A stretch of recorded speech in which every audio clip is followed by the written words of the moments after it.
There is a country in the world that controls more than 90% of the most advanced chips on the planet, that officially does not exist for one of the largest powers in the world, that was once called Formosa by Portuguese navigators, and that, interestingly, has more temples per square meter than almost anywhere else. And the strangest part is that even with all of this, Taiwan continues to go unnoticed by most people, which begins to raise an uncomfortable question. When Portuguese navigators passed by the coast in the 16th century, they were not looking for Taiwan, but when they spotted the island, the reaction was immediate. Ilha Formosa, meaning beautiful island. The name stuck and continued to be used for centuries, long before any modern political dispute existed.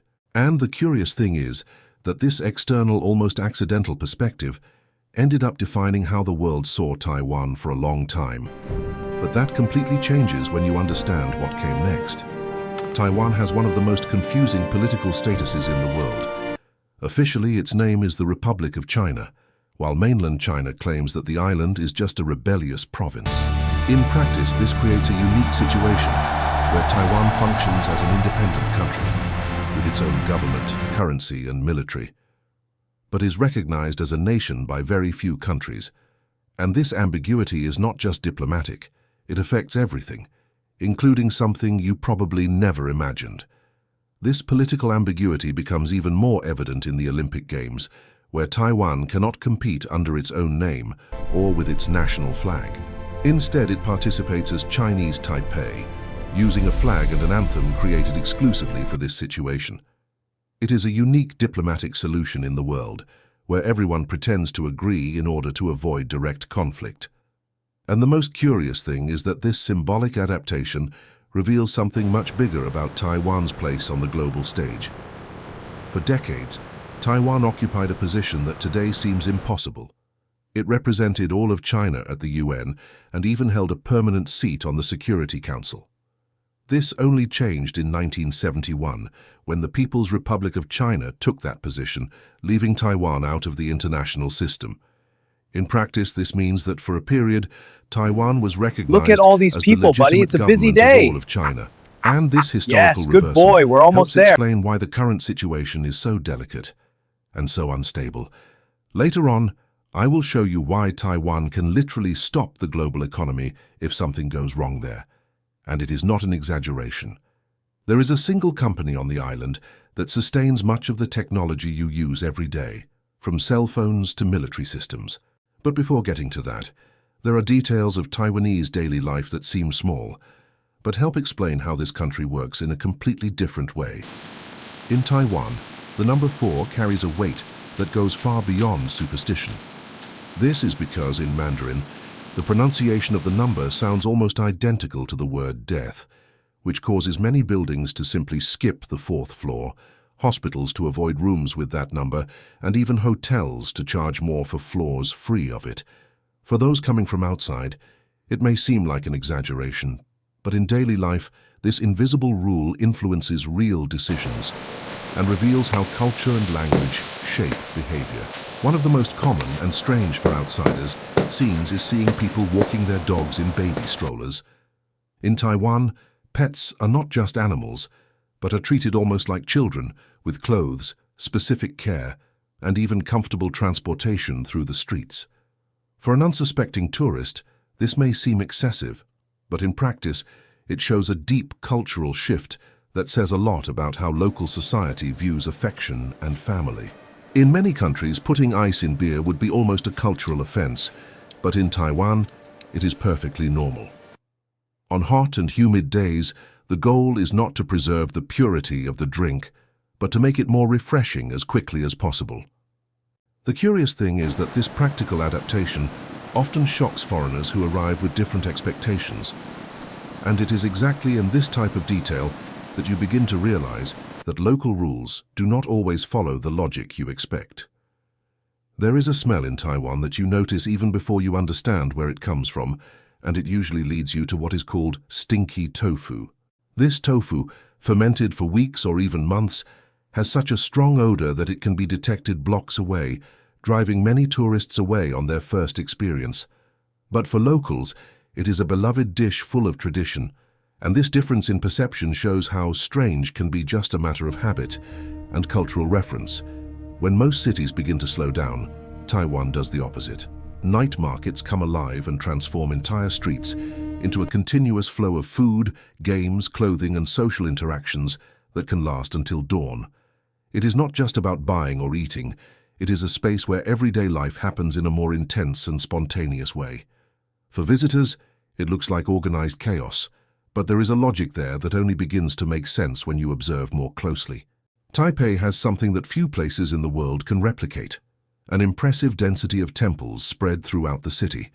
There are more than 5,000, which means that, in many neighborhoods, there is at least one temple just a few meters away.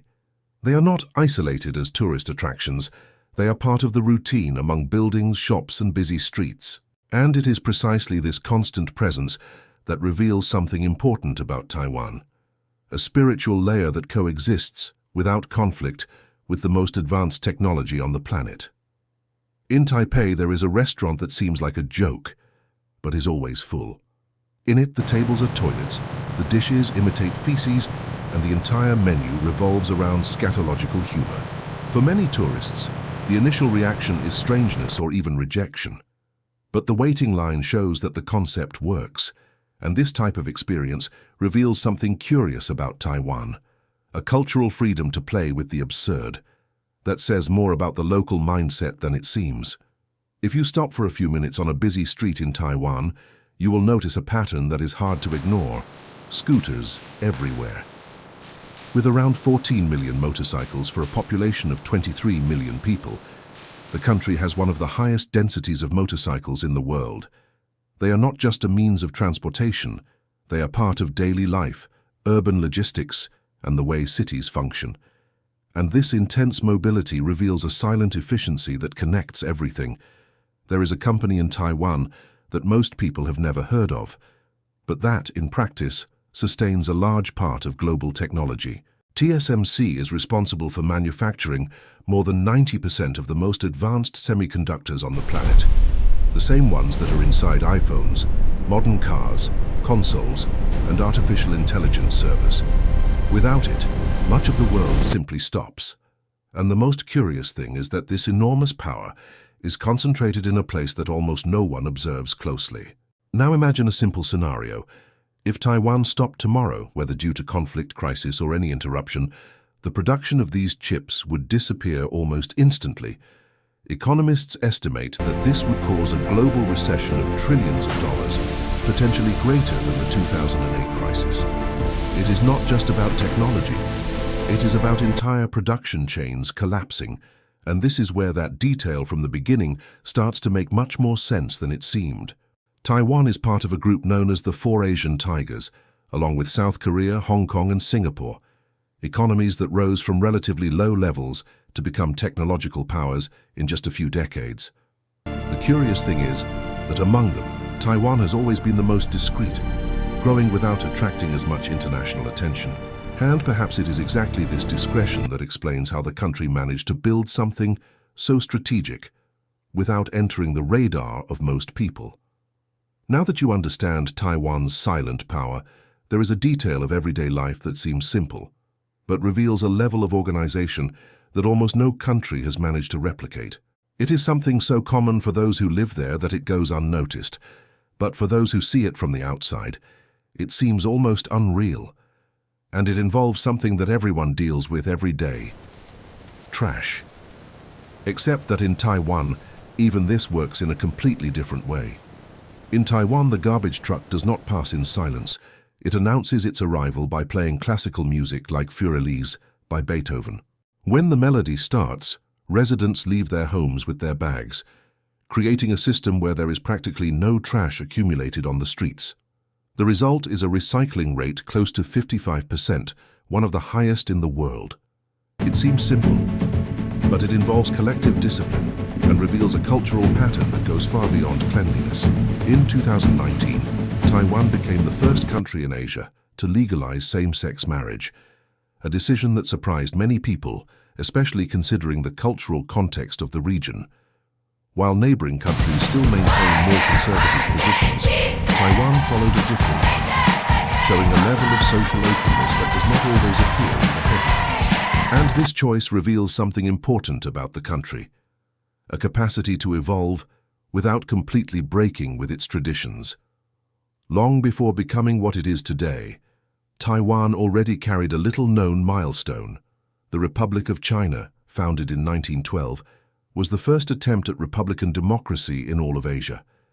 This political experiment took place in a period of transition and instability, but it left a foundation that still influences the island's current system. And understanding this origin helps explain why Taiwan follows such a different political path from its neighbors, even under constant pressure. If you try to guess the most popular sport in Taiwan, you will probably think of soccer or basketball. But the answer is baseball. This preference comes from the influence of the American occupation after World War II, which helped consolidate the sport as part of local culture. Today, games attract crowds and are part of the country's identity, and this seemingly simple detail reveals how external influences can shape habits that remain for generations. Taiwan is located in one of the most seismically active regions on the planet, which causes small earthquakes to occur weekly. For those who live there, these light tremors are already part of daily life and rarely cause panic. For foreigners, the first experience is usually unsettling. And this constant coexistence with risk creates a more prepared collective behavior, something that, interestingly, also appears in other areas of life in the country. Taiwan was a Japanese colony between 1895 and 1945, but unlike what happened in many places, the memory of this period is not marked only by rejection. Many Taiwanese maintain a surprisingly positive view of that phase, mainly because of the investments in infrastructure and urban organization made at the time. This created a foundation that still influences daily life today. And this unusual relationship shows how history can be interpreted in very different ways, depending on the context. There is a city in Taiwan that seems to have come straight out of a movie, and in a way this is not far from reality. Jufen, with its red lanterns, narrow alleys, and buildings stacked along the mountains, is often associated with the look of the film Spirited Away from Studio Ghibli, although this has never been officially confirmed by Miyazaki. Even so, the resemblance is undeniable. And perhaps it says more about the atmosphere of the place than any direct explanation. At first glance, Taiwan seems like just another point on the map. Small, disputed, even confusing. But when you connect all the layers, you realize that it functions as a kind of invisible center of the modern world.